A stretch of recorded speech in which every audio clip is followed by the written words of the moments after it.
आपने पीरियड्स के फौरन बाद करनी है। ये एक बेस्ट टाइम होता है गिल्टी महसूस करने का, क्योंकि पीरियड से पहले आपके ब्रेस्ट वैसे टेंडर होते हैं, हैवी होते हैं, तो लिहाजा पीरियड्स के फौरन बाद आप ये महसूस कर सकती हैं कि कहीं आपको ब्रेस्ट में कोई गिल्टी तो महसूस नहीं हो रही। और दूसरे नंबर के ऊपर है, ज़रूरी नहीं है ये गिल्टियाँ पेनफुल हों, इनमें दर्द हो। बहुत दफ़ा ऐसे देखा गया है कि जो कैंसर के इनिशियल सिम्टम होती हैं या जो अलामात होती हैं, उसमें जो गिल्टी होती है वो पेनफुल नहीं होती, एडवांस स्टेज के ऊपर जाके ये पेनफुल हो जाती हैं। और तीसरे नंबर के ऊपर होता है आपके ब्रेस्ट के साइज में चेंजेस का आना।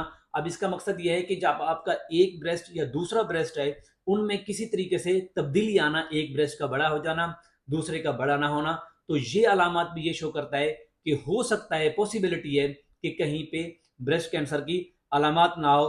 और चौथे नंबर के ऊपर है छाती की जल्द में तब्दीली का महसूस होना। अब मोस्टली ये होता है कि छाती की जो जल्द होती है